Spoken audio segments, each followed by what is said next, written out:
Good morning, Aurora. Welcome, welcome, welcome, welcome, welcome. Good morning. Good morning. How are you all doing? This is phenomenal. Good morning. For those who don't know me, I'm Fiona Durant, one of the admin on our Aurora Black community page. We are just doing our first annual Black History celebration for Aurora, and so we're setting the standard and just really just building that foundation for what is yet to come, and so we might have a little bit of bump in the process. But this is something new. We thank you for your love, your patience, your encouragement. And without further ado, we will be playing this message from our mayor.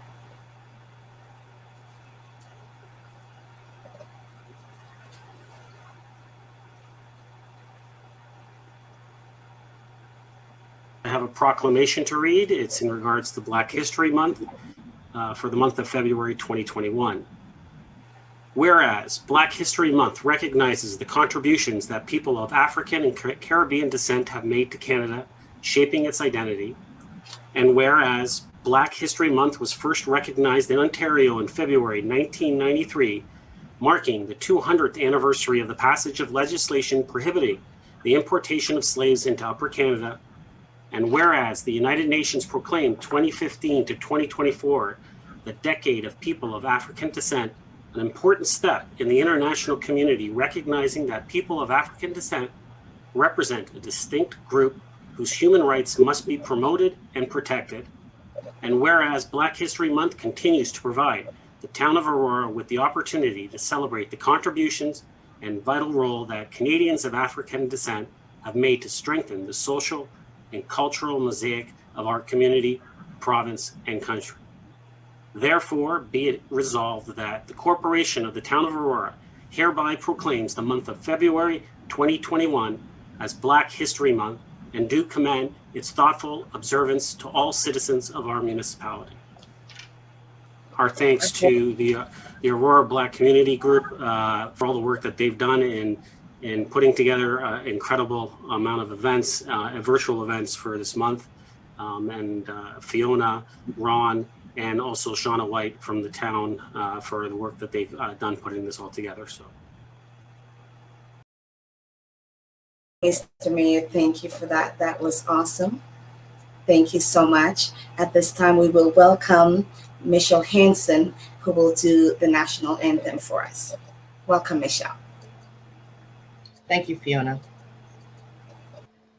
Oh, Canada, our home and native land, true patriot love in all of us command. Carton bras et porte la paix, il s'est porté la croix. Ton histoire est une épopée des plus brillants exploits.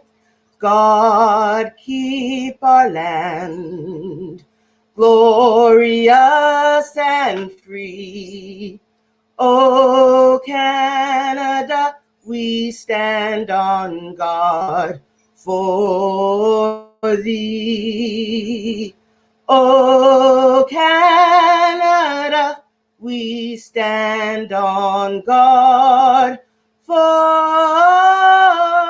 thee. So much, Michelle. Thank you so much for that. That was beautiful. Thank you, thank you, thank you. As we get into the next part, and before we bring on our other guest, we just want to have you prepared. I just want to share something with you guys. This is just my personal thought where Black history is concerned to me. I'll do my best to read it. I'm not the best at reading things from paper, but I'll do my best. So first I want to say thank you to our mayor, Tom Maracas, and all the council and staff. We're called to pray for our governments and our leaders. So thank you for everything you do for our community. To Rebecca, Girl, you've been my backbone, and I just appreciate you so much. Thank you for standing with me as a part of the Aurora Black community, admin, leader, and a voice. Ron Kelman, you're quite a trouble. I love you. I appreciate you. You are just my resource. You are a reckon to force with. And I just thank you again, both of you, for taking up my invitation to further enriches the multiculturalism of our town. To you both, thank you. I could not have done it without you. To the phenomenal Shawna White of Aurora Museum and Archives, I cannot thank you enough for your dedication and support in this work. A friend of mine, a member of the Aurora Anti-Racism Task Force, says to me, Rosa Parks was not looking to start a revolution. She simply wanted a seat. She simply wanted a seat. And her quote was, I was tired of giving in. Immediately, I said to myself, Martin Luther King did not want to be assassinated. He just wanted his dream to come through. Today, as we stand here in Aurora, it's because of their work, their blood. And I'm reminded that they did not make excuses. We can complain or we can become. A book I love says there are two kinds of people in this world. Those who brighten the room with positive energy and the excitement for life, and those who dim it with their lack of enthusiasm and an oppressive outlook on life. So no matter what, we have a choice to be the light, the joy, the hope, and to brighten our community. You're looking at a piece of history. That's me. The girl raised in the hardcore part of Jamaica, not raised by a mother or a father, came to Canada October 16th, 1998. I was 18. 3 months after that, I had to move out on my own, and it was cold, and it was my first winter. When I was 19, I almost had my baby in the toilet alone. When he was 6 months old, he and I arrived home from a long day of work. After daycare, we were evicted from our home. One of the neighbors brought us milk as we stood there in the dark waiting for the police to arrive. Today I stand in front of you because I beat the odds. My skin color was not going to be an excuse to fall in pity. My skin color was not going to be an excuse for me to seek hate. And it was not going to be my excuse to fail. In 2006 and 2007, I could have died twice from 2 ectopic pregnancies. But because of God, I'm still here today. In February 8th of 2006, I wrote my first book called Cherish Your Mistakes. I used that book in the work of my social work field that I worked for a few years to empower women, to teach women that, and empower people to love themselves, to remind them that no matter what we face, there's no excuses. Our attitude is the key to overcome anything, including racism. Hope over victim mentality, courage over fear, action over blame. To be the creator of vision instead of oppression. I'm telling you this so that, I did not just pop out of the blue. I know what it feels like to not feel belong, to not feel included, to not feel accepted, or even loved. I'm telling you this because I know what it is to be in a community, but not of the community. I'm also telling you this because I know, and I know without a doubt that our attitude towards the things that separate us is a foundation to acknowledge, overcome, correct, and handle any form of oppression that we experience. 14 years ago, we chose a dominantly white community, Aurora, to call home. I was called white by my own because I did not follow the stereotype of where a Black person should live. Within that same 14 years, I was called a black bee by a white person in Aurora. Now, if I had let any of those be my excuses, I would not have become the first black female business owner, not BIPOC, known to Aurora until history proves otherwise. And not just any business owner, but a nail spa that I was told belongs to the Asian. So we can find excuses for everything. But I did what Obama says. He said, change will not come if we wait for another person or another time. We are the change we seek. We are the one we wait for. If Brian Mulroney, the Canadian Prime Minister in 1993, had let being white be its excuse for not appointing Donald Oliver, we would not have Mr. Oliver in our history as the first male African Canadian appointed in Senate. If Nina Simone, the performer and activist, did not have the black and white community coming together and putting in fundraise to pay for her studies, we would not have her in our history. Neither would we have Henry Brown if Samuel White in 1849 did not help him to escape slavery. Now I urge you to think of these things. What will your excuse be for not taking part in the change that we want to see? Will you say, I'm too white, it's not my place? Will you say, I can't, because if I do that, I'm taking a black person's space? Will you say I'm too black or I'm not black enough? Will you say I'm too young or I'm too old? Nelson Mandela says, may your choice reflect your hope and not your fear. Jim Rohn said, we cannot change our destination overnight, but we can darn well change our directions overnight. What will you do? We have diversity because of immigration, but we still fight for inclusion.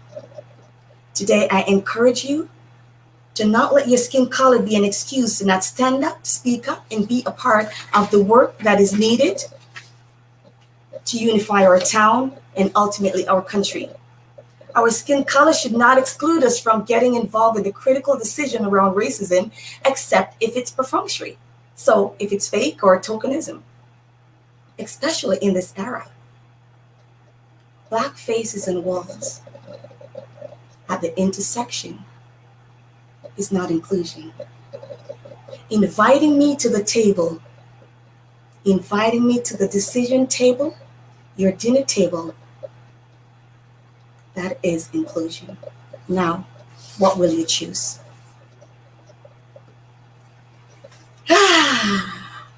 That was a little bit hard, and it took me a little time to get that out because there was so much emotion in this moment, and I'm just so grateful that we have this platform, we have this voice, and we have the support of our town to do that. Without further ado, I would like to now introduce this amazing video that we put together for you to highlight some noteworthy Black Canadians.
Amazing. Thank you so much. Please, I hope I was supposed to tell you to take down the names because we have an amazing gift basket there filled with Black, Caribbean, African, all kind of cultural food that we're giving away. So don't worry, make sure that I replay that video for you so you can capture the name because a game is coming up for you to win something phenomenal that we put together. Without further ado, I would love to invite and welcome these two amazing people in Aurora on stage. I believe they're the foundation of what we are yet to get going. The first person I'd like to introduce to you today is Shawna White. Hello. Shawna White, welcome. Good morning, gorgeous lady. Good morning. Thank you so much. I'm so pleased to be here. It's a pleasure. It's a pleasure. It's a pleasure to have you. We're also going to be welcoming Reccia. Are you bad at saying your last name? So I'm sorry, Reccia. It's all good, Fiona. Thank you, thank you, thank you.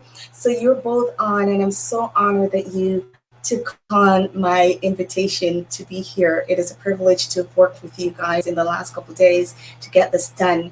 Reccia, I'm going to start with you. Please tell us who you are and your role in the work based on your title, and then we'll go on to another questions from there.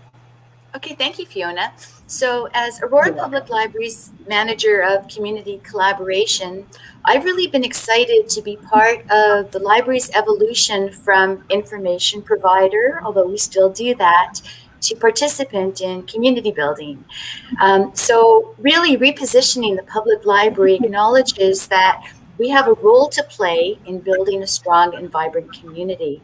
And truly, the strength is in the community. So, it's the Aurora Black community, it's the people in our community that bring the strength to us, that bring the information to us, and we need to listen to that lived experience. And as manager of community collaboration, that's what my role is in the library, is to work with different groups to make us all stronger.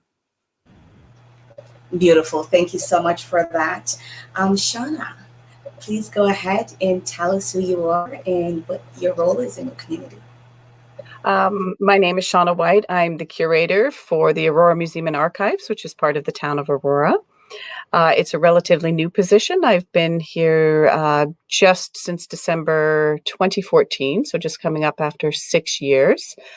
And it's interesting to note what Reccia was saying about the transitioning role. Many people view the museum as history. So come to me if you want to learn about 19th century Aurora. They don't realize that it's much more than that history to us is yesterday. So tomorrow we'll be talking about this. And so I fundamentally view my role as being able to gather the stories of the community, to keep them and to be able to share them for future generations. And this is where we really need the input from the community to make sure that these voices are captured. Beautiful. Thank you so much for that. Reccia, I'll go back to you just because we just did a nice slide of Canadian Black representation. You are going to tell us about 3 of the noteworthy people that you brought to my attention, starting with Glenn Morris. Is it Morris? Murray. Yes.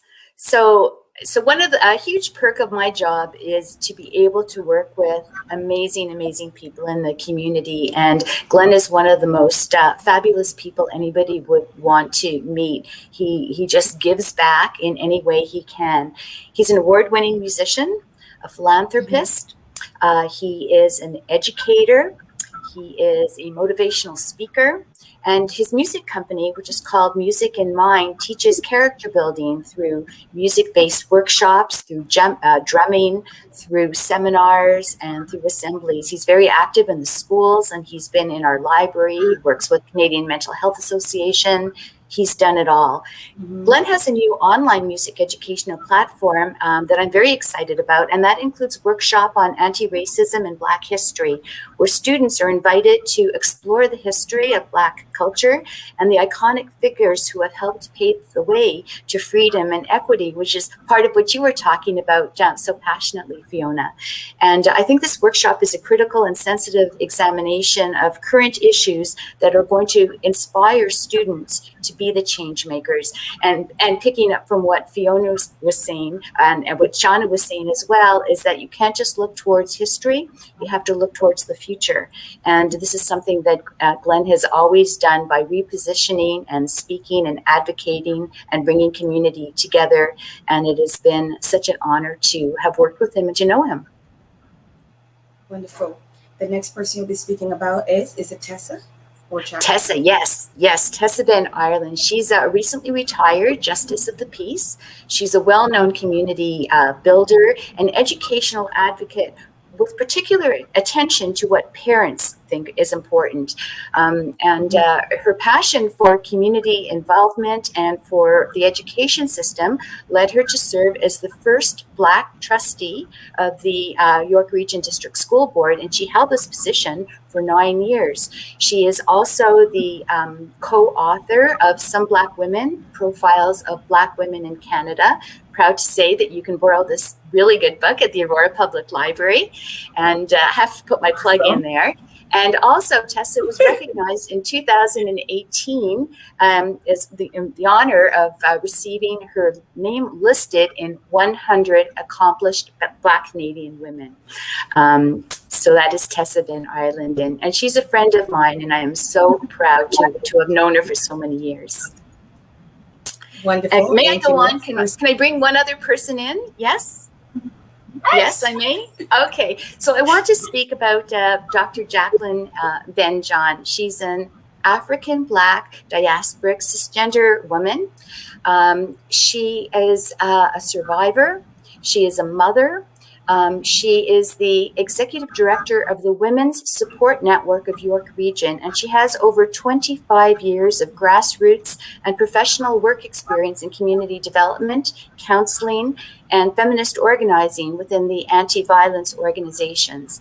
And Jacqueline's published on the subject of decolonization, recolonization of African Black women, Canada's legacy of colonialism in education, sexual violence prevention work on the emotional labor of racialized workers, and redefining feminist resistance, activism, and empowerment from the perspective of African Black Canadian women.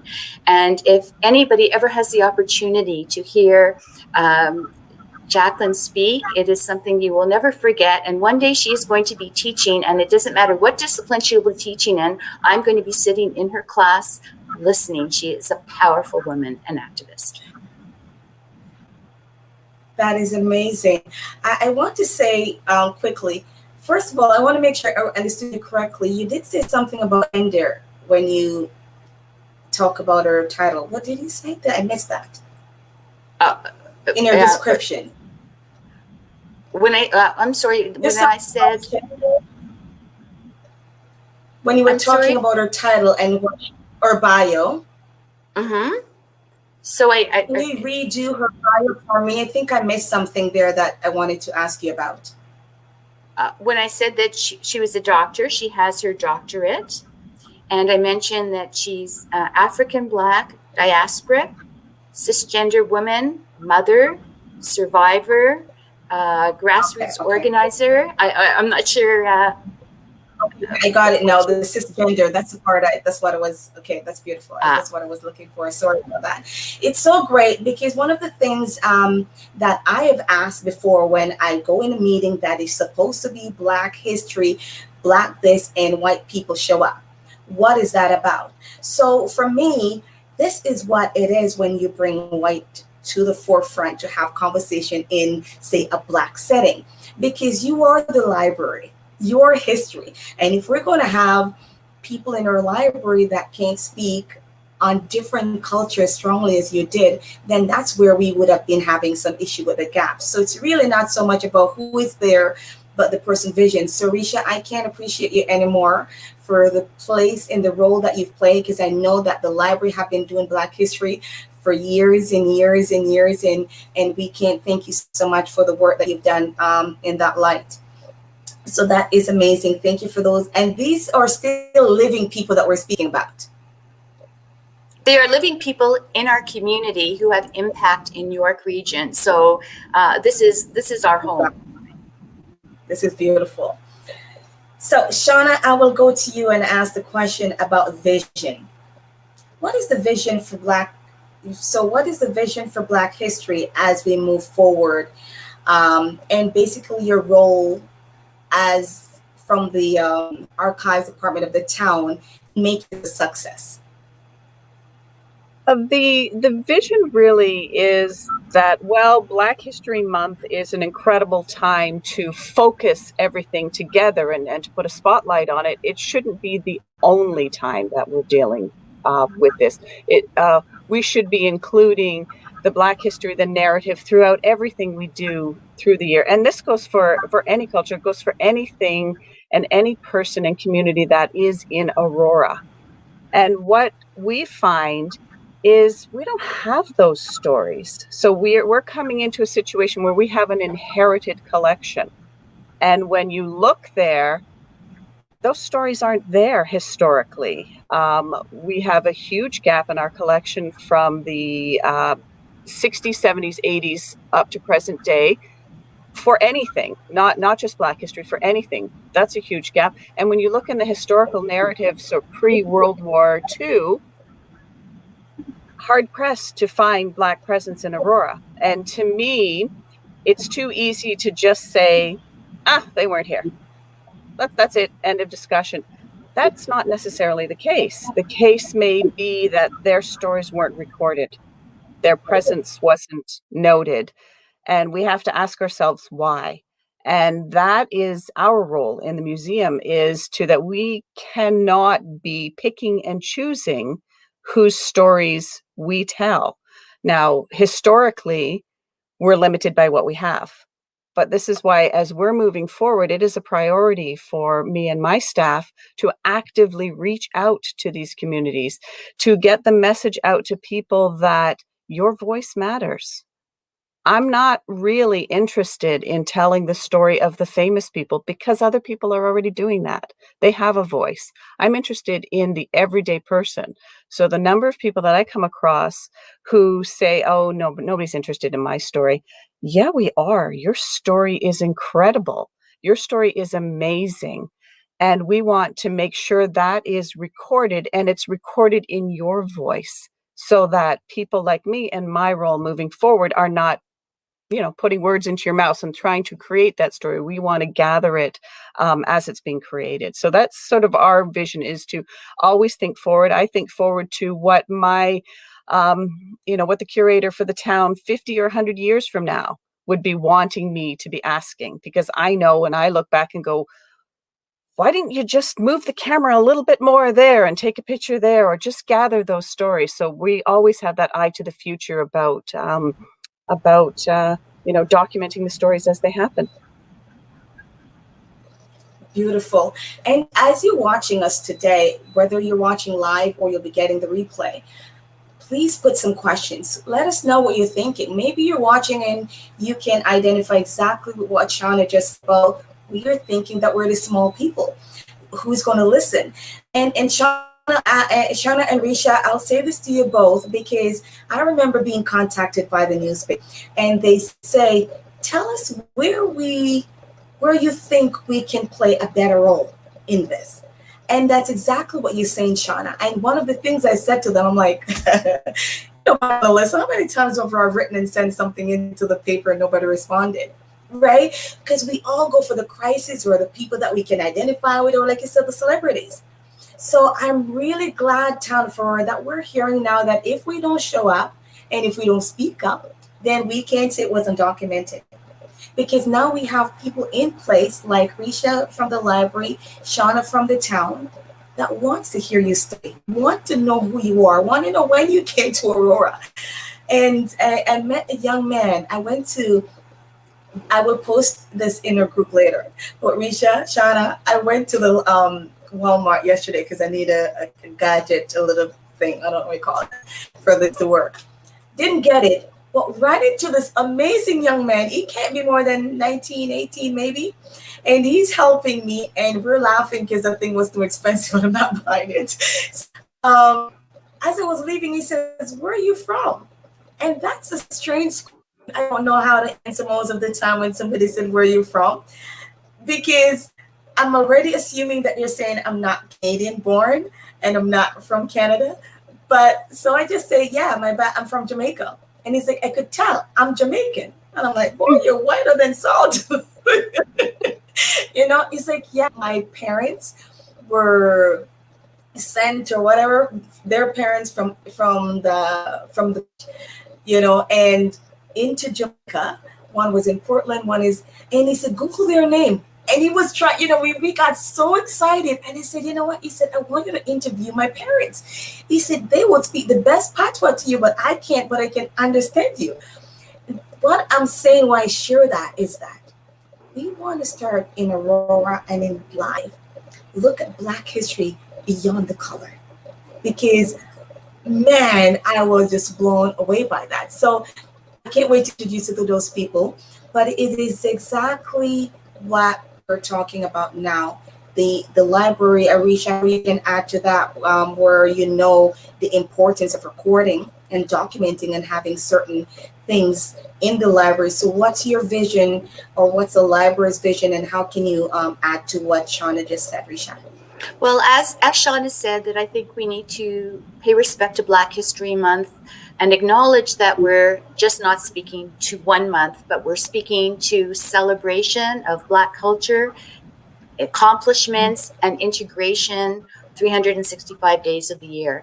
And we need to give space to listen to all of the voices and contributions of the communities, because, as you say, there's not just one voice, there's one vision, but there are many, many voices. And we have to work together, I think, community, library, museum, the town. We need to actively consider what civil democracy really looks like. And I think that's a conversation and a movement that has a space for all of us and a requirement for all of us to participate in.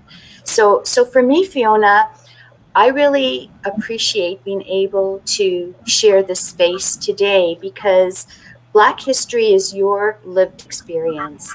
And including me in this conversation is extremely generous of the Aurora Black community. And I thank you for that. And I think my role, because that's what you asked me, I think my role is not to ever make assumptions, but rather to be an active listener. And I look forward to working with the Aurora Black community as we come together in incredible writing, poetry, art, music, cohesion, and social justice. So that's what I hope to be part of my work, and of being integrated into this wonderful community that we're all part of. Beautiful. It could not be said any better. So thank you so much. And because we're talking about doing our part, because in this Black history, I like exactly what Jean Augustine says, that it's not only for Black people, it's a Canadian history. So it is not to be misguided that, where is this person going? You're not Black. Where's this? But where's the heart? Where's the authenticity? Where is the different, like the quote, like we said, diverse voices, but it's one vision, is for that unity. And so with that, my next question is, Shawna, you can start off. How can we, as from the community level, assist you both in being involved and making a difference to what we're asking for? Come to us, share your stories. I was so thrilled when I got the call from you, Fiona. Would have been nice to have more notice on this, because I think I got the call from you on January 21st about this, but then it was a long journey for you to find me as well. And it was that You've call been through. afterwards. I reflected on that call afterwards, and I said, this angel has fallen from the sky, because I had literally just finished the museum's plan for the next 5 years, which was to include more diverse voices. And now you think back, well, Yes. how do we do that? How do we do that, especially now in COVID? You know, and you don't want to just be walking on the street and going, oh, you're Black, can I talk to you? Or you're Asian, can I talk to you? So to have this just fall in my lap, it was like, my goodness, of course, this is exactly the kind of thing I want to do, the kind of thing I want to support, and I will do whatever I can to do it within the limited way that I'm able to. So I just encourage anyone from the community to reach out, share their stories from us, share your memories with us from last year. In fact, we, Michelle, my colleague, reached out to the organizers of the Black Lives Matter protest in Aurora last year to say, you know, respectfully, your story, your vision, your organization, would you mind sharing it with us? And would you mind if we document it for you? They were thrilled, and we've got some stuff coming in like that. That was just last year, right? So we understand the importance of that. We reach out where we can very respectfully, but I want the other opportunity too. Just come. Like our motto is, our door is always open. I love chatting with people and talking about the experience, because Fiona and you and I were talking earlier this week that think of history, think of what happened yesterday in Aurora. Think about all the different stories that happened just on your street. Now multiply that by last month, last year, last decade, last century. There are multiple histories. There are common elements, common facts. How those are lived, how those are perceived are different for every single one of us. And so we're looking for that unique perspective, and we're welcoming. We do understand that people are not necessarily comfortable with sharing that. Write a journal. Write it down, give it to the museum 50 years from now. Have your voice noted so you become part of the record, so somebody else isn't telling your story, you're telling it. Shawna, thank you so much. And you know what, Reccia, the point I can tell you, because I am considered, nobody know that I'm seriously shy, because when I hit to something and it and it touched my nerves, then I wake up. But what happened is that not everybody have my courage to walk to the mayor's house and say, okay, this is me going to Jamaica now. Yo, what's going on? Like, you know, talk to me. This is what I'm experiencing. Where do I go? Because I'm not having this. So we don't all have that. And I think one of the things is, yes, we have the myth that there's no representation in these employment positions. So we can't identify with anyone by color or culture. So that was already the first step to not go close. But when I spoke with you, Shawna, and your words were, excuse me, don't take this wrong, but your words were Black, but you were white. And I was like, yes! Where was she hiding? You know, it's not to mean in a negative way, but we know what it is to walk into a place and say, Lord Jesus, is this person going to let me have to apologize every time I say something because she might think I'm racist or I'm attacking her or don't appreciate her as a white person? I don't want to always have to apologize for what we say.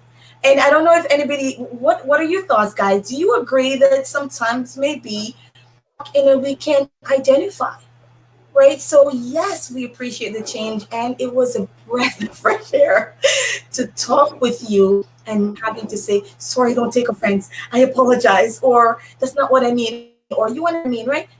Because it affects how I speak. It affects my ability to articulate exactly what I need to say, because I'm too focused on whether or not I'm going to hurt your feelings as a white woman talking to me about Black history. So, Reccia, what do you want to add? I would like to say that I think there's so much that has to have a serious change. It has to start in the education system. It has to start empowering families to raise strong young people. And for all of us, we have to raise, we have to raise, regardless of whether you're Black, you're Indigenous, you're white, whoever you are, you need to be strong and community minded.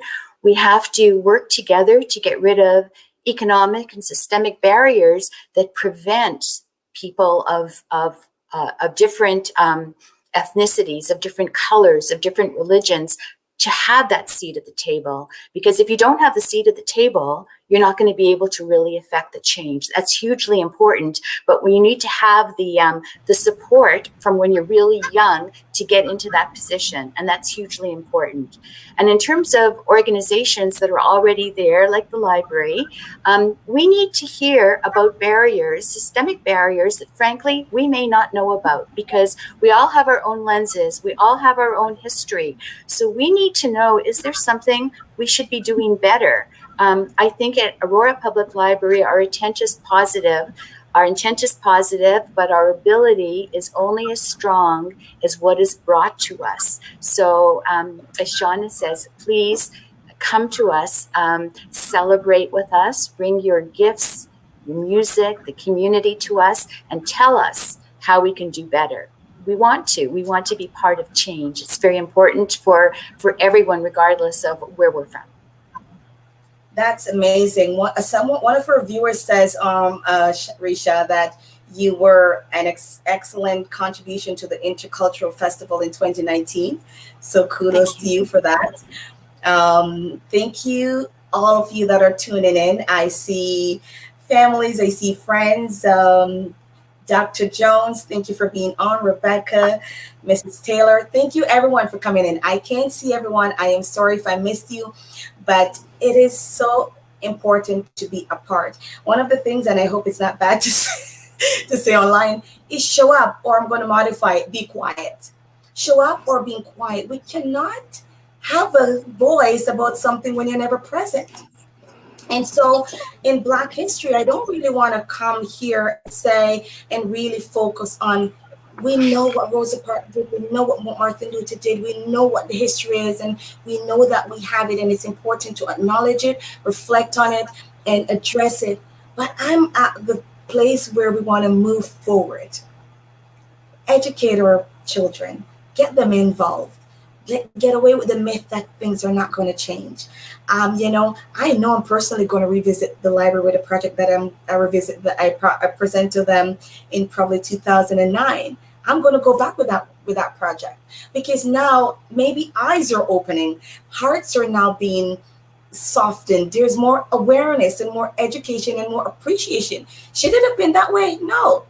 The point is, we're moving ahead, and changes are being made. So those were phenomenal. So we will have the contact for these amazing ladies, and you will know how to get in touch with them, or you can also message us and we'll connect you with them as well.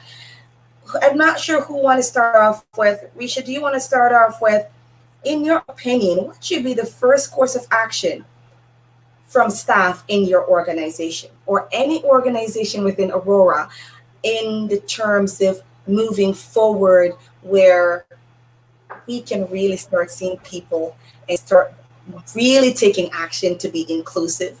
Because it's easy to put on a presentation like this. It's easy to post a Black picture. It's easy to post a Black photo in the newspaper. But real action. So what would be what are your thoughts around that? I think from a staff perspective, I think the most important thing is to always listen with respect, to understand that there's many voices, to not make assumptions about the history of the person, where they're coming from.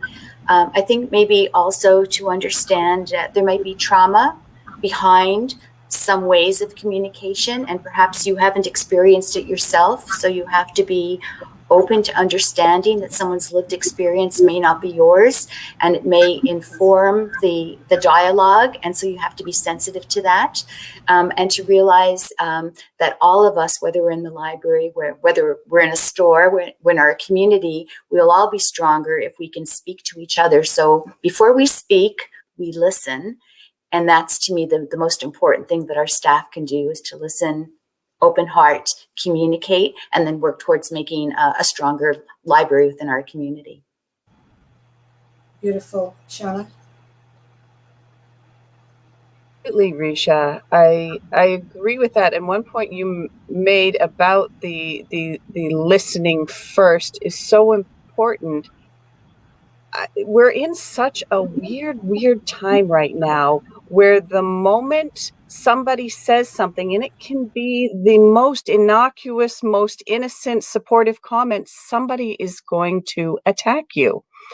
And I think we all need to, and this is something everyone in the community can do, is just stop and think before you react. Listen to what the person is truly saying. Try to see their perspective. There seems to be sort of a whole wave of, I didn't see it, I didn't experiencing, therefore it didn't happen. And a wholesale dismissal of people and ideas and cultures just because of one aspect.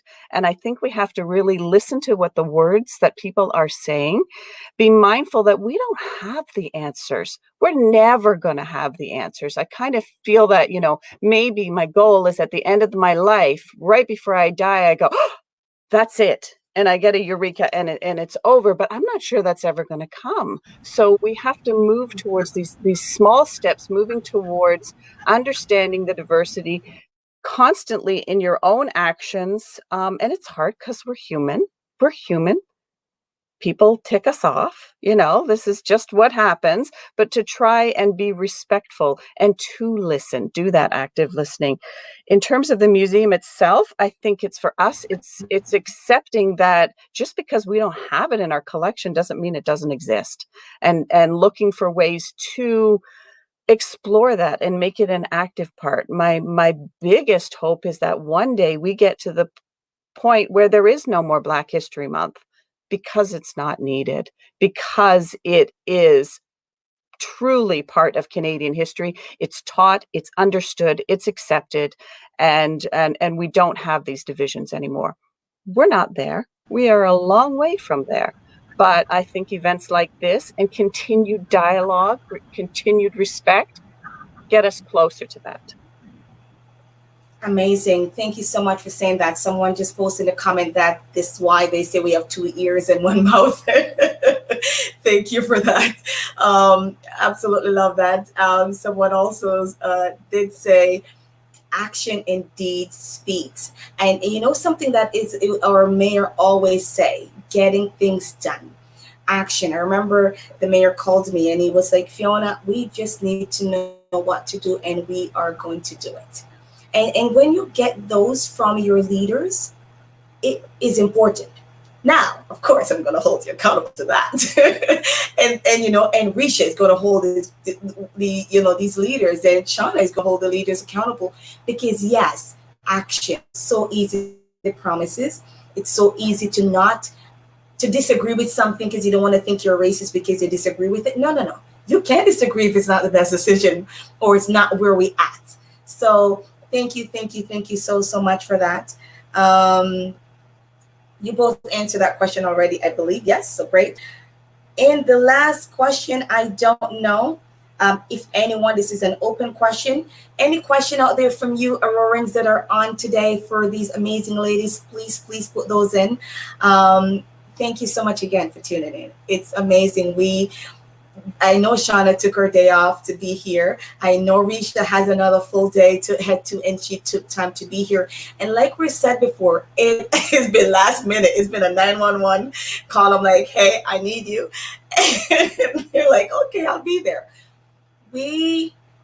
My grandfather taught me that whether it's one person or it's 500, give it your best. And I raise my children on the word that says, give it your all or don't do it at all. And sometimes we do things just to say we did something, but I don't like that. We want to be impactful. We want to leave a print that someone can really look back on and say, yes, this was here. And I believe that's why we have GPS. We don't have to redo certain things. We can now take on from where someone started off, from where Shawna left the archives, from where Reccia left the work done. And so we all not digging feet, below the earth, trying to dig up the Black people exist, because we know we exist. If there's one thing, when you look, we see Black people all over. When I find somebody in China or something, what are you doing there? So we know, but like I said, the documentation, having the conversation, having it documented, being a part of the conversation, not excusing yourself that nobody's going to listen, because we're hearing today. And I don't know, maybe it's because of Black History, everybody's agreeing now to the phone calls. I don't know. I don't care what it is. It's here now. It's here now. We're doing something now. And I believe in these two young women that I'm speaking with, because I'm not good. Somebody called me out the other day. They said, girl, your face was not saying what your mouth was saying. Your face was like, I'm coming to get you. I don't know how to pretend. There's no time for that. But I'm also trying to be so gentle to not hurt people feeling. But I think, what do you guys think? I think it's so important, and you can comment in the section to let me know. Is it okay to be uncomfortable without being disrespectful? What are your thoughts?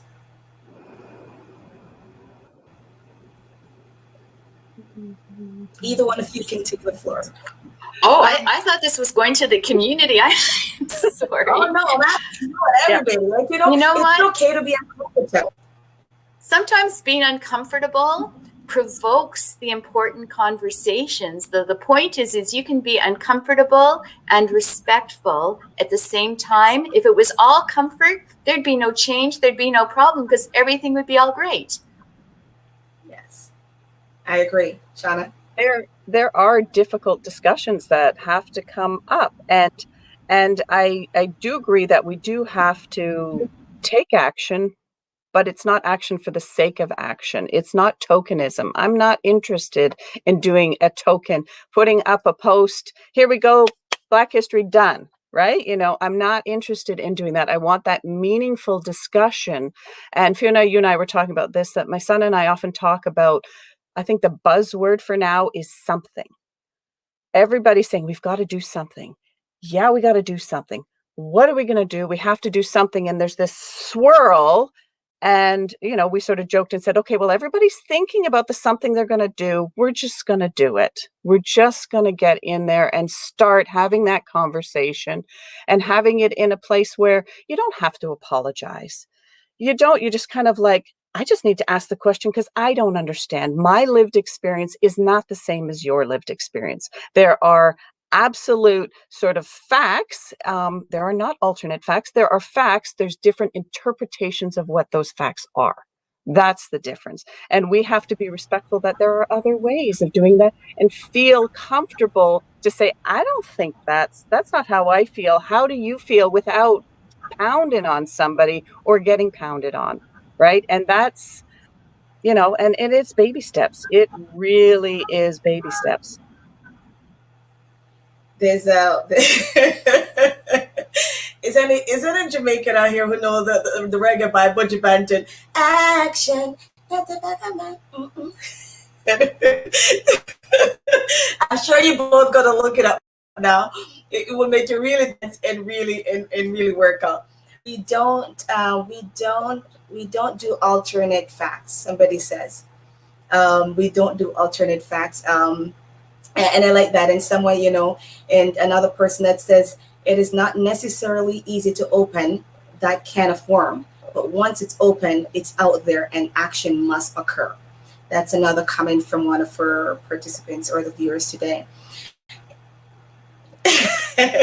No, you're not getting me in any trouble. I'm not singing, but yeah. So I really, really like that. Anything else you're commenting before we head on to another question for you? No, okay. I'll talk all day if you want, Fiona. That's fine. You just what I always say is, you want to invite me to the conversation, make sure you know what you're getting. So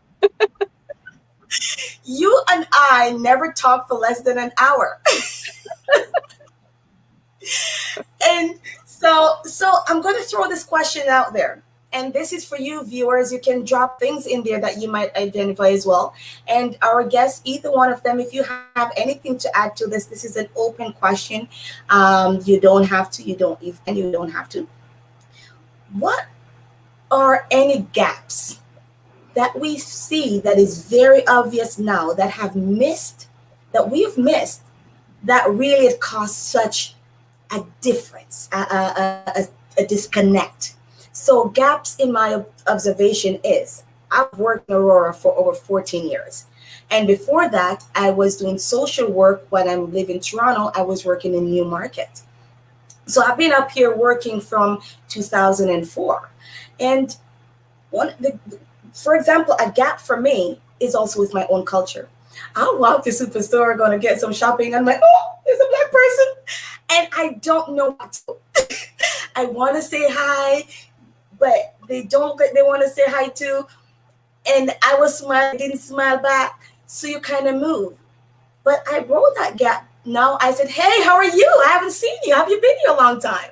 And now we laugh about that and we have a conversation. So instead of me blaming that, hey, you could have said hi to me, I said hi, and if the person didn't respond, they didn't respond. So what are some gaps that you might want to share, any one of you? If you don't have any, that's fine.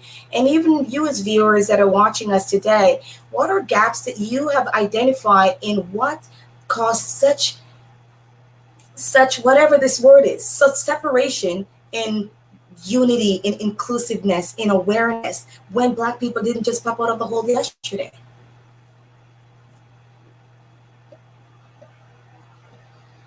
The floor is open. Anybody can start.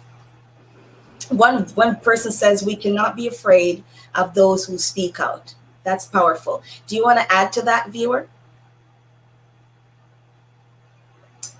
Shawna, what did you want to say? Yeah, we have to be open to hearing the story, open to hearing the alternate reality from our own, right? We grow up, we live in our bubbles, we're raised by our parents, our culture. And when you come out of that and you go to areas where they're diverse, you're like, what do you mean? Why is it not the same? And it's kind of hard. And then you realize that, oh, you didn't have the same experience. And to be able to hear that and to understand it and to not feel necessarily guilty about it, but now with that knowledge, what can you do as an individual to affect any change? You often hear that, oh, I'm just one person, I can't do anything. You can do amazing things when you put yourself out there, you open it up. There are huge gaps. There's like, it's unbelievable. Where do you want me to start? It's the Grand Canyon of gaps. Like, there's more gaps than there's actual, realities here. So from the museum's perspective, there's like, I did a cursory look and I went back to Jacqueline Stewart, who was the curator before. I'm like, okay, this might be a weird question, but do you recall any photographs in the collection that have Black people in them?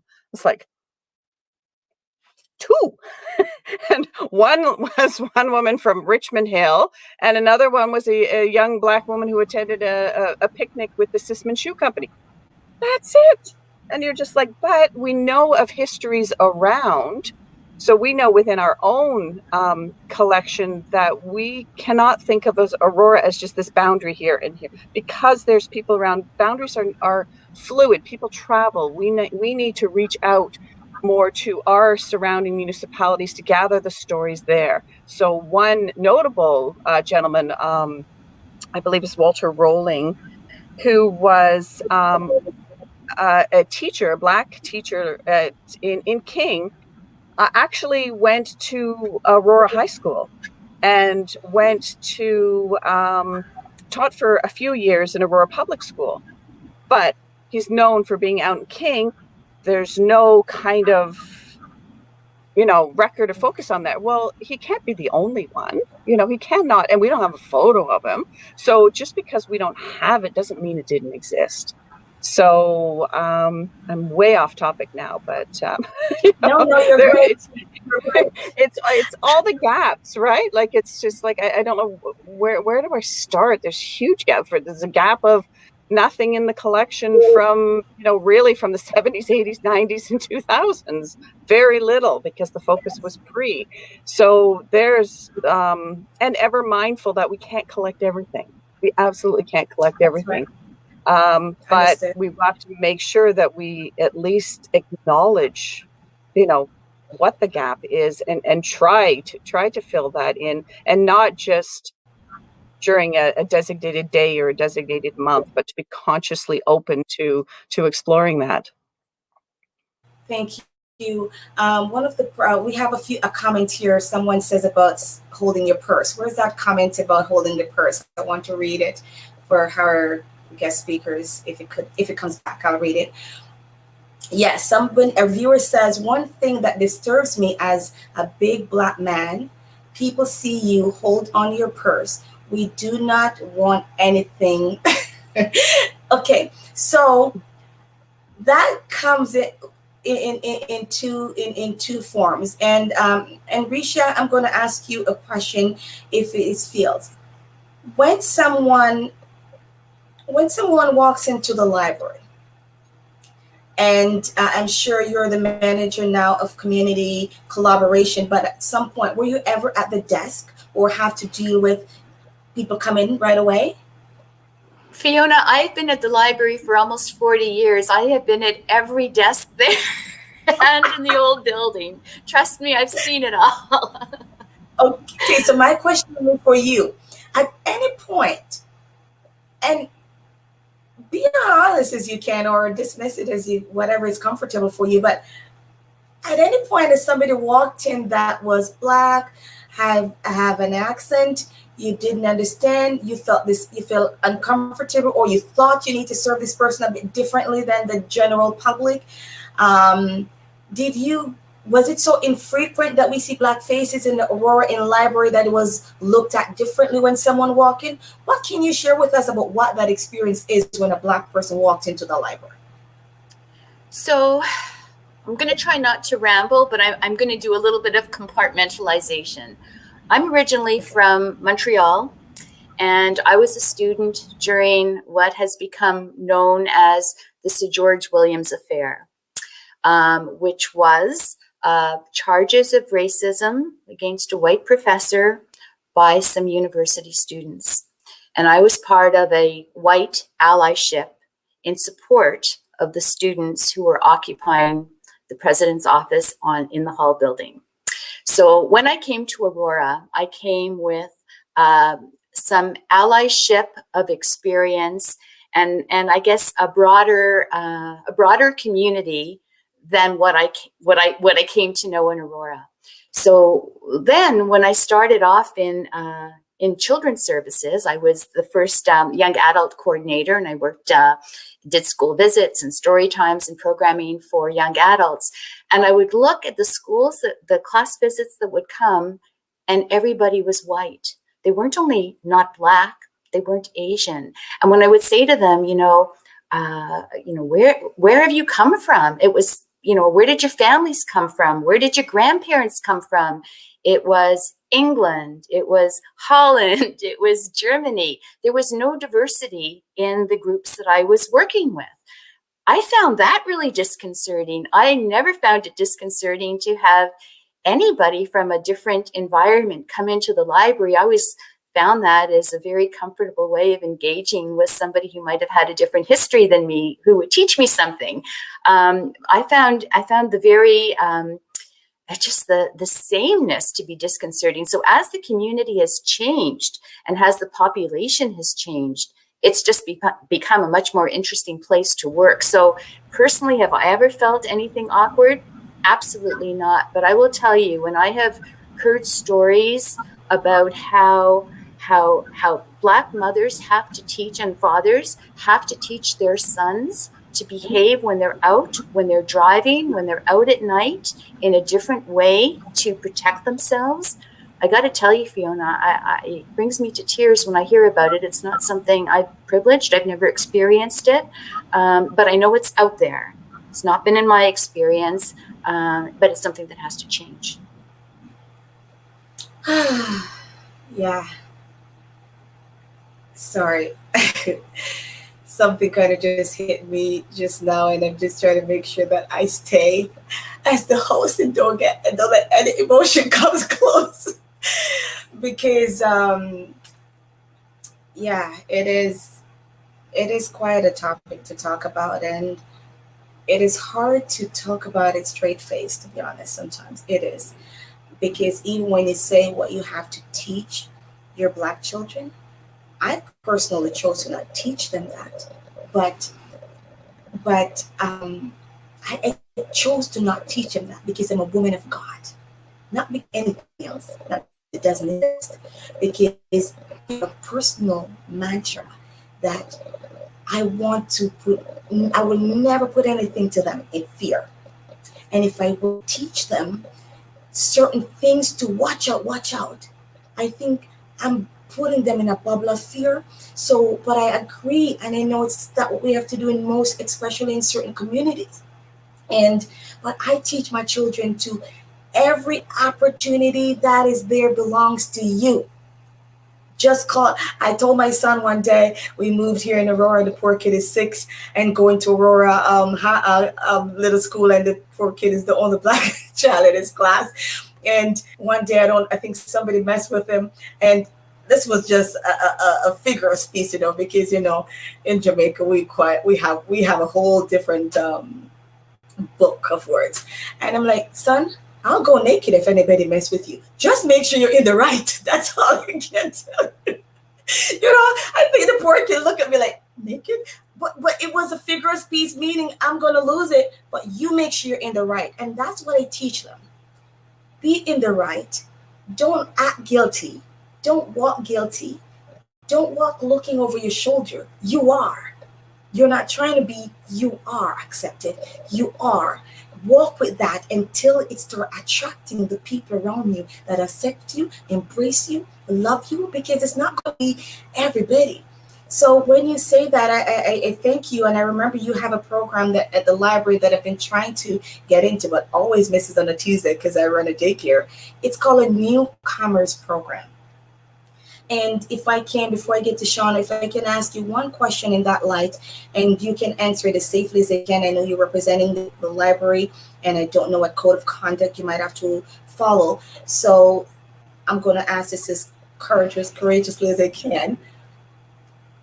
When you're hiring in the library, has things changed, and because that affected you so much before, not seeing a diverse group to people to teach and talk to, when we're hiring or seeking volunteer, do we kind of open our eyes and start to look for diversity, an eclectic body of people to look for, and kind of really intentionally try to hire people of culture, people of different race? Well, I'll tell you, Fiona, my job is not at the level where I'm doing HR hiring, so I can't speak overall. But for example, because you mentioned, and thank you for mentioning our Tuesday morning group, I'm going to do a plug over here. It's called the Newcomer Women's Meetup, and it is for women only. And it's because sometimes there are just some things that are well discussed over coffee, especially if you're new to the community, and also because we have many different cultures that are coming, some who are not necessarily comfortable in a group with men. So this particular group is for women only. It's online right now. We can't wait to get back to coffee, cookies, and conversation when COVID is over, because that's how this discussion group works best. But, when the person who runs this, Claudia, she's our community-led coordinator. And I was part of her interview process, or the interview process for that position. And I was looking for someone who had lived experience as a newcomer, who came to Canada, because this group works with a lot of this position works with a lot of marginalized people, with newcomer, with diverse groups. And I wanted somebody who knew what life was like beyond a textbook.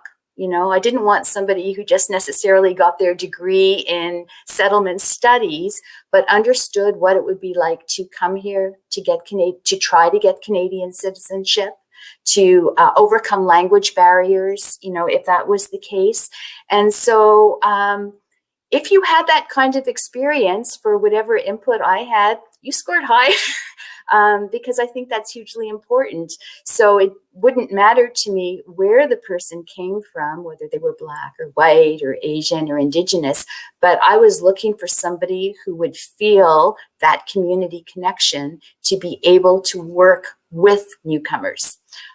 So does that answer your question? I don't have as much power as you think I have, but for this position, it was actually really important. And she didn't have to be who she was, or this position doesn't have to be, but they have to have that in their heart to really be able to relate to people in these groups. So there is indeed a place, and as our community, becomes more diverse, you will see that our staff is becoming more diverse. The staff that you see frontline now is not who you saw 5 years ago or 10 years ago, and won't be who you'll see 5 years from now. That's right. And someone just put in the chat that says equity in hiring practices are long before the interview. System barriers need to be removed in job description, advertising mechanisms, schools, etc., to a broader group of applicants. And that's the whole other thing on another side. Could not be said any better, viewer. Shawna, as you're going to give us a wrap-up piece as we close this part of the segment, what do you want to leave with us? Can I talk about the job thing there too? Because we just hired. I just went through the application, and I love that comment from the Facebook user about how it starts well before. It does. Being in a position to hire and to select and to look through things, you can only do it through who actually applies. And because in the position we were looking for, my colleague is going on a maternity leave, and so we needed somebody there. You have to have certain educational qualifications and background experience in that. So if the people don't have it, they're not going to be considered. So you have to look at why is it that people are not doing these fields, not applying, not doing these courses of study, particularly in the museum world. And I think a lot of it has to do with you don't see yourself. People do not see themselves reflected in the museum. It's not even considered a career option.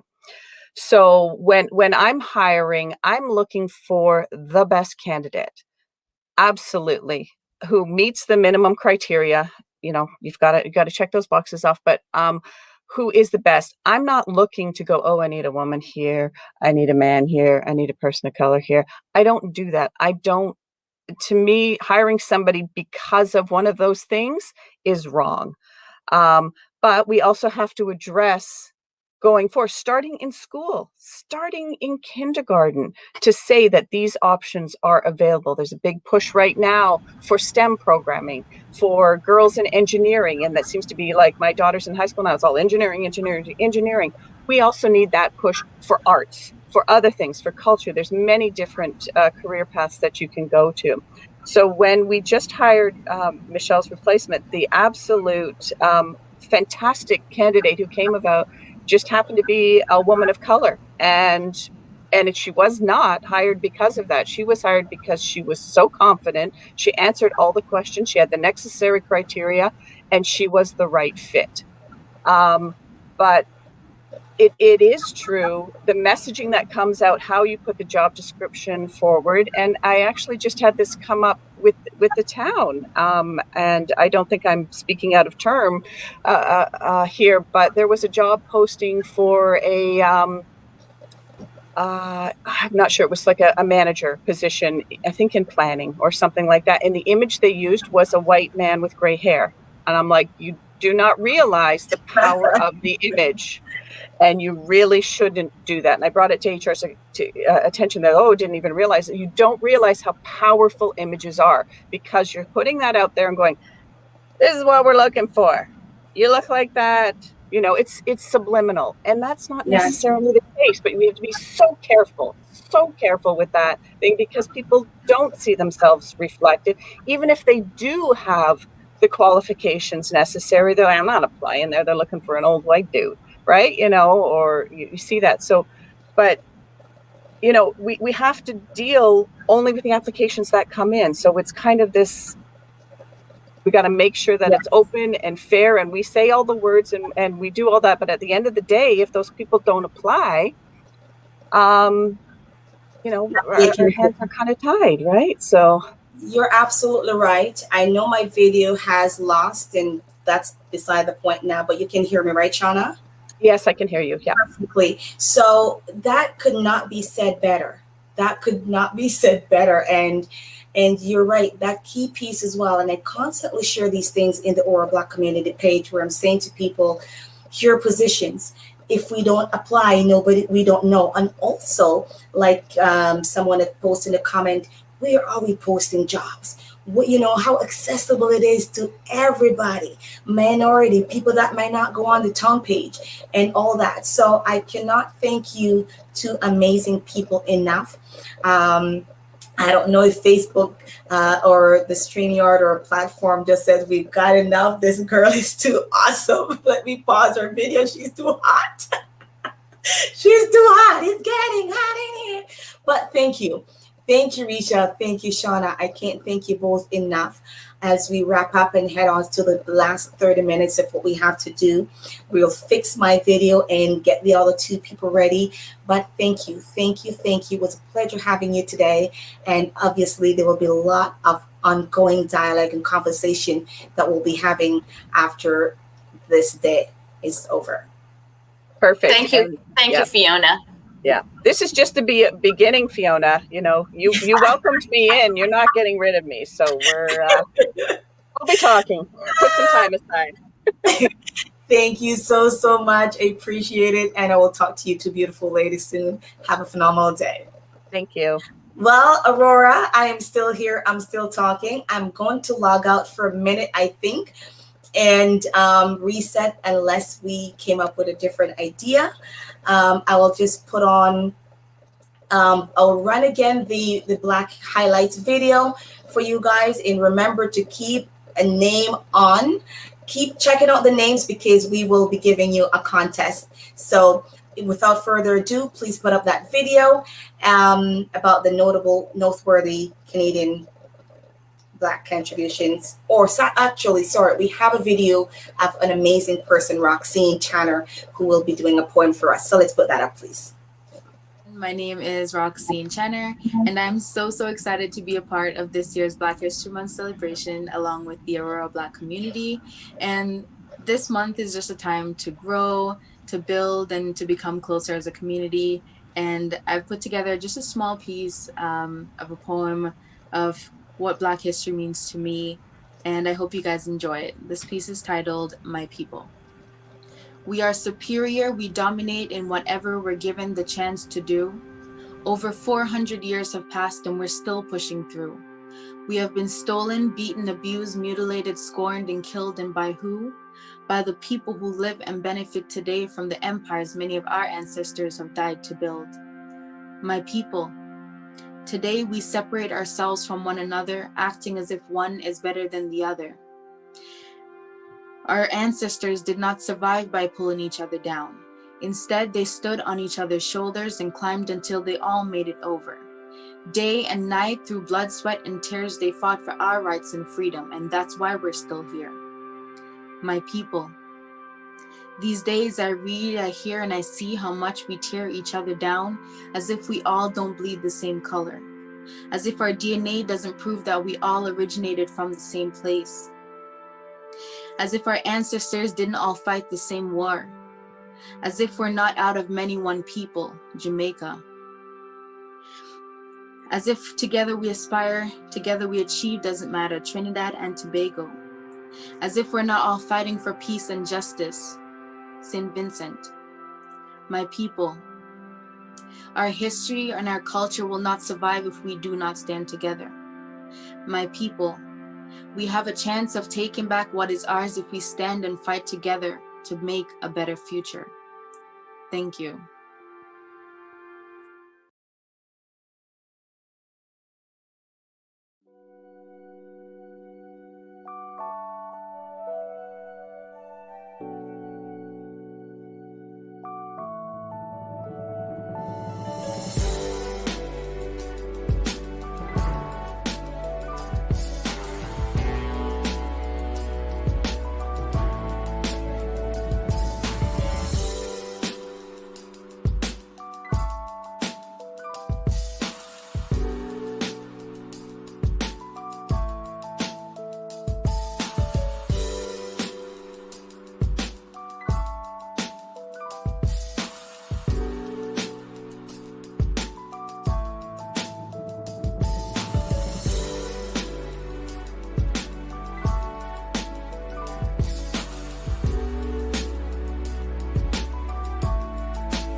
Right, all right.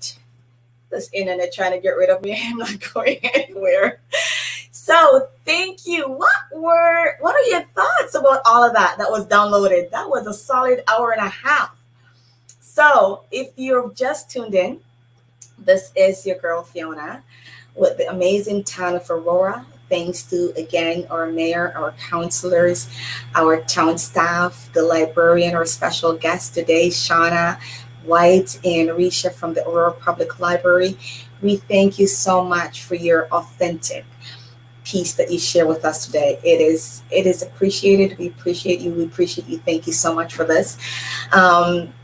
We are going to be introducing our next performer, Katasha James. She'll be coming on with me to do the next segment as we end in a few minutes. Hello, Katasha. Thank you so much again. You are a Canadian R&B singer and you do have an album. Before you start singing, do you want to tell us what your album is about and a little bit about you? Thank you, Richard. So my name is Katasha. I've been singing since I was a kid. I've been playing piano. My album I released last year, it's called Delicate Dollhouse. And basically it's a bunch of different topics. Like I dealt with like some family issues like with my dad, like past relationships, just all types of emotions you go through life. So I can only imagine, and I cannot wait to get my hands on that because I really like your voice. It's very soft and unique. Without further ado, you're doing a Marvin Gaye song for us today. The floor is yours, girl.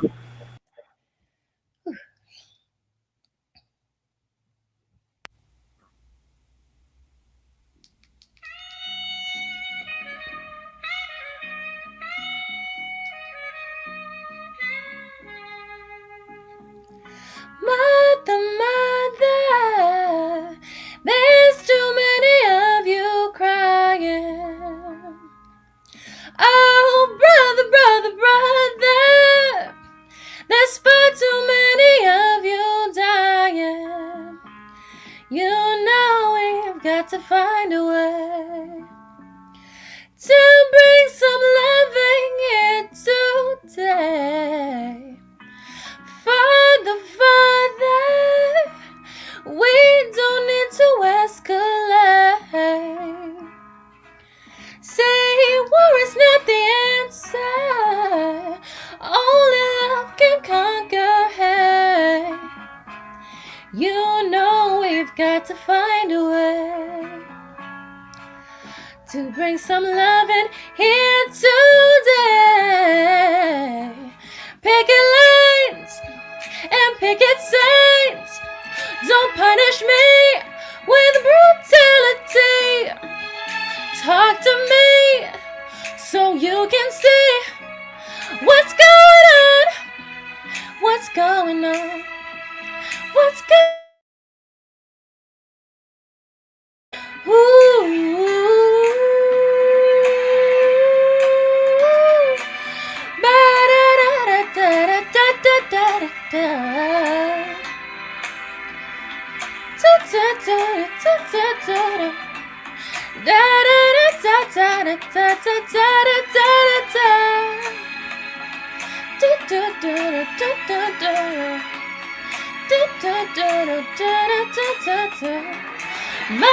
Mother, everybody thinks we're wrong,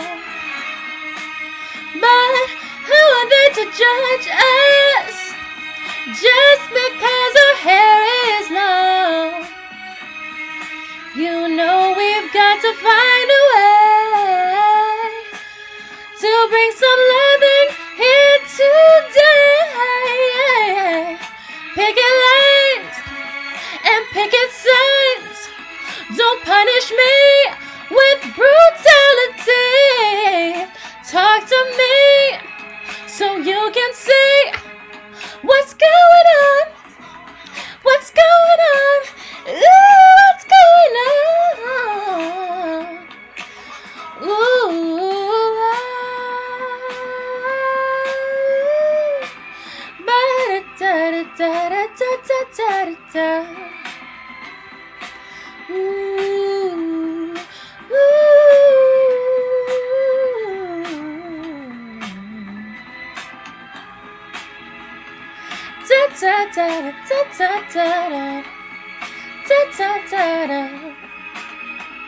What's going on? What's going on? Oh, what's going on? What's going on? What's going on? Ooh.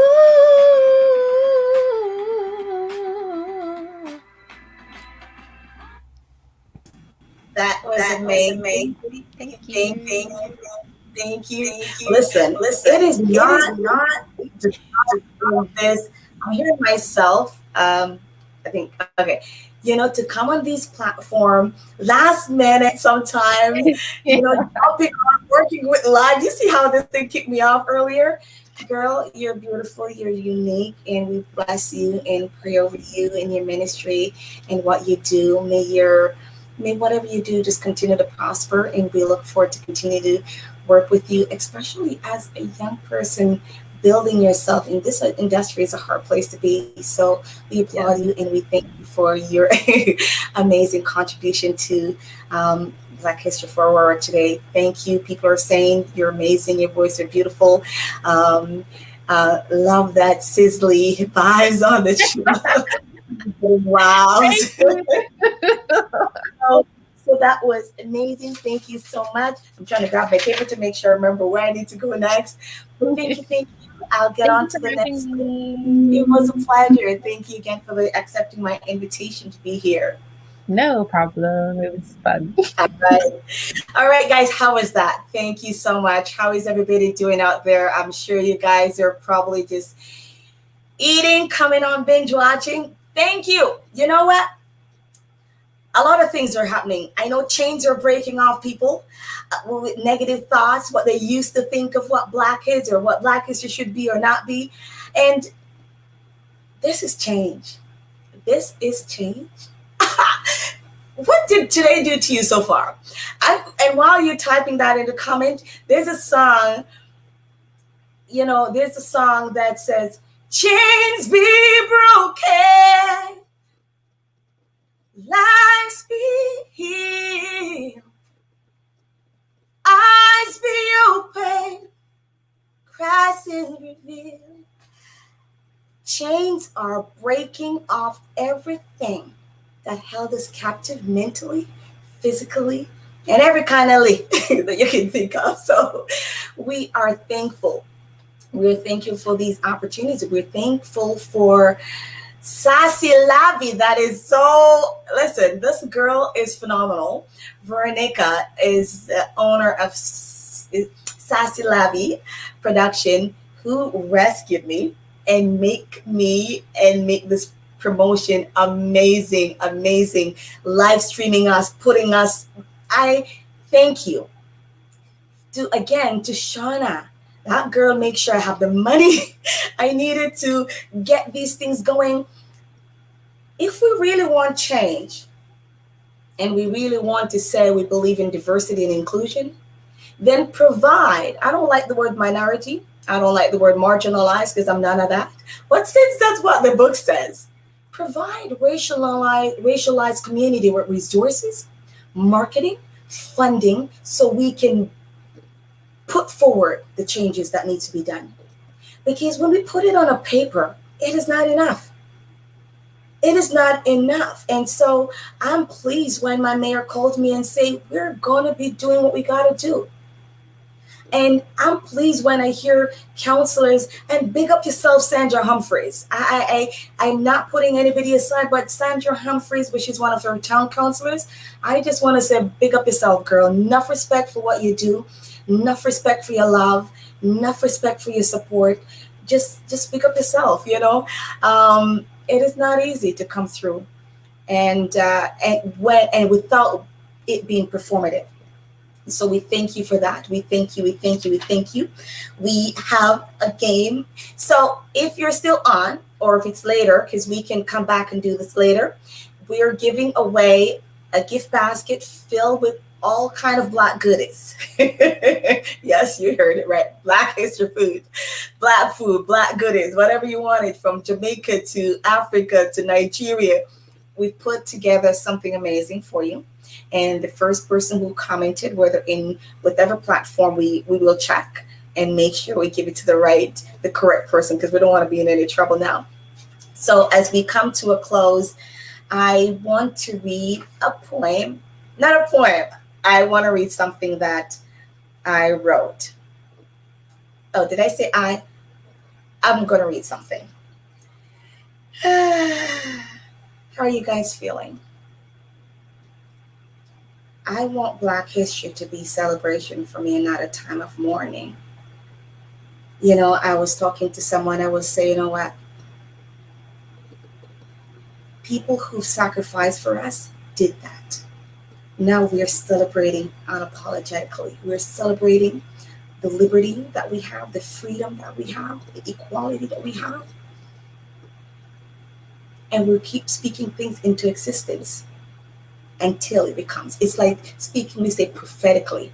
So we're going to please list the name of the noteworthy person that you've identified from the video we watched.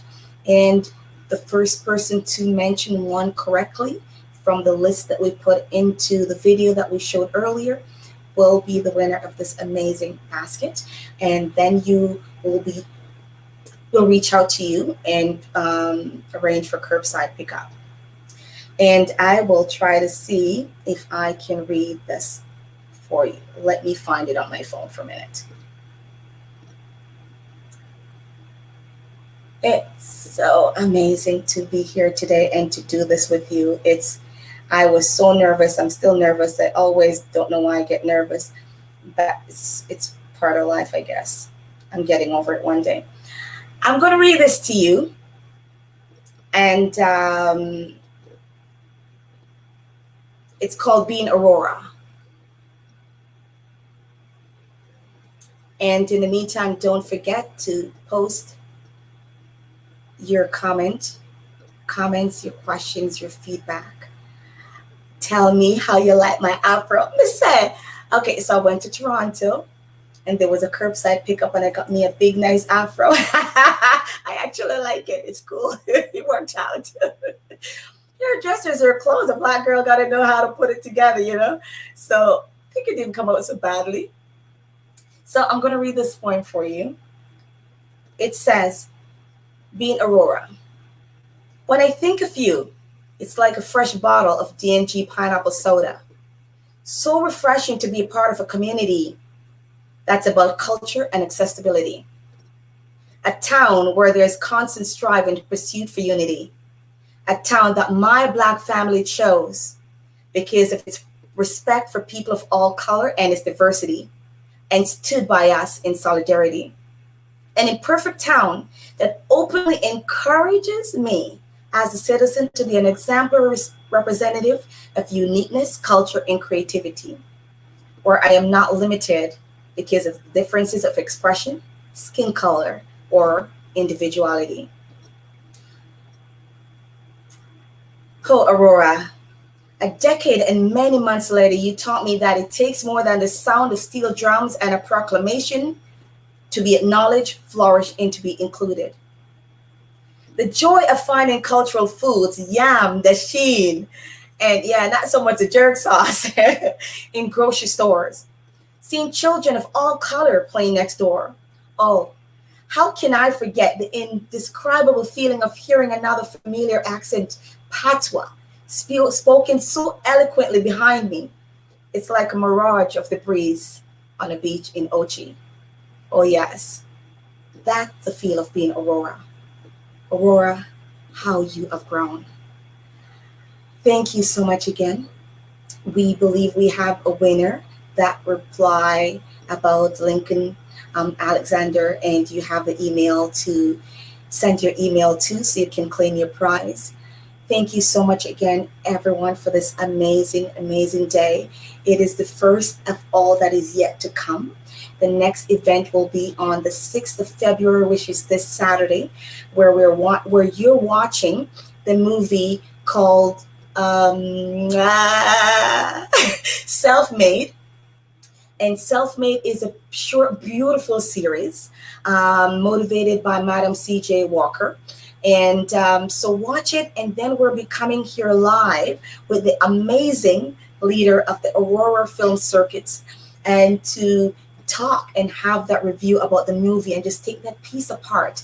And thank you so much, Grace. I love you, my sister. Thank you for the prayer and the encouragement. So thank you so much. So you watch that, and then Friday and Saturday we will be here discussing those live. And it is so important to have that safe place to have these conversations and to not having to apologize for them. So thank you guys again. Thank you, Aurora, for making us feeling loved. My son and his friends posted a video on the Aurora Black community page. If you haven't watched it yet, please do. That's how they feel. They say they feel welcoming. They feel loved. And now my son is going to interrupt my life, my life. Child, I am having a life. No, can't do that. So yes, this is what it is being home. Thank you. So watch Self-Made and come on Saturday and do this review with us. It will be amazing. It will be informative. We will, especially as entrepreneurs. It is a tough time for us as businesswomen, as businessmen, as small business owners here in town, anywhere. It is tough. Someone was watching from Aurelia. Thank you so much for jumping in. Thank you for the support. Thank you for the encouragement from everyone. I felt so loved, and I can't thank Sassy Lavi anymore for making me look good. For coming through and streaming this for me. Girl, can you picture? I'm trying to do this by myself here, trying to run and find a cord and put this and put that. I can't thank you. And thank you again, Mr. Mayor and the town, for the proclamation. Thank you. Big up yourself to everyone on the Anti-Racism Task Force for Aurora. We are not here to take up empty spaces. We're not here to fill gaps. We're here to bring change. So on the task force, we're here to bring change. We're not here to take up space on Zoom We're here to bring change, and I know that's why they selected us. And I feel honored to be on it. I feel honored to be a part of a community that wants to see change. But also, I will alert all leaders that we're only for action. We're only for action. And not just action to say we're doing something, but meaningful action. So, and action that are well thought out, and action that includes us. If you're doing it for the Black people, make sure the Black people are the part of the action that you're taking. We stand for it. Does it make a difference to us? How is it going to bring change and unity to our community? And that's what Aurora Black community is about, bridging culture, the multiculturalism of Aurora through food. We know that food is such a comfort piece. We shared multiple times on our Facebook about what it is to be bread. It softens those hard conversations, and it brings unity. Now Michael Bassin is a friend of mine that I wouldn't have known if I didn't open up my kitchen and say, yeah, let's go cook. I mean, I can't cook all nationality foods. I'm sure I could if I want to, because I love food. But the point is, we can all do something. We don't have to do nothing big. The little steps, little words create big words. So it's the little steps, it's the little things. So as we come to a close, we will share the slide again with you, because the winner, I believe, already been posted. We'll share the slide with you again on the noteworthy Black Canadians. We'll keep going with it, and I'll be here if you have any questions, any comments. We're going to be signing out. Am I missing anything? Is there any comments out there that should be put back on screen that I can address? Community has a rich history built upon it. Exactly. And that's the goal, building up. We're not trying to build anything from scratch. Thank you, Auntie Catherine. Thank you so much. Yeah, we want to build up on that. We have amazing allies, and we want you to understand, as an ally, there's you telling me that you are white. It's not a good reason to not be a part. And I want you to hear that clear. And if you need to call me for clarity, you have my number. You can email me at aurorablackcommunity@gmail.com. But you saying I am white and it's not my place, and people going to say, where am I going as a white person, is not enough. So visit the Aurora, go to www.aurora.ca/Black History Month, and you will see all the events that are coming up. It's going to be amazing. We're looking at things that affect every culture, but also as the Black community, financial literacy, taking part in our community, changing our mindset, surrounding ourselves with people who are doing the things that we want to do and even doing it better. Stepping out of our comfort zone, whatever that is. And so I thank you guys for giving me the opportunity to even speak to you. I like that I have no title and I'm just Fiona from Aurora, because then I don't have to apologize for anything, or I don't have to worry about certain things. My job is to do things the Bible says, decency and in order, and that's all I'm for. Respect is first, genuineness is second, and getting things done is third. So let's do this, Aurora. We can. This is a place for everyone. Remember again, if you forgot the first quote we mentioned before, Black history is not only for Black people, it is Canadian history. Start participating and acknowledging that as a part of your history. Then, like Shawna White says earlier, it will no longer be let's celebrate Black history, because we are doing that. It is already taught, it's embraced, and it's happening. How are you going to fix something if it's not broken, right? But because it's broken now, we're fixing this with love, lots of grace, and lots of patience, but The patient part is gonna run out, you know. Can't wait another 365 days to do Black History Month. So I thank you, the town, again. I thank you, Mr. Mayor. I know leadership job is hard. There's no doubt. And we empathize with you guys being in that role. Big up, this is going to be coming later on, but because I have a few more minutes, I will say it. These amazing youths, the whole family, who did the solidarity walk in Aurora.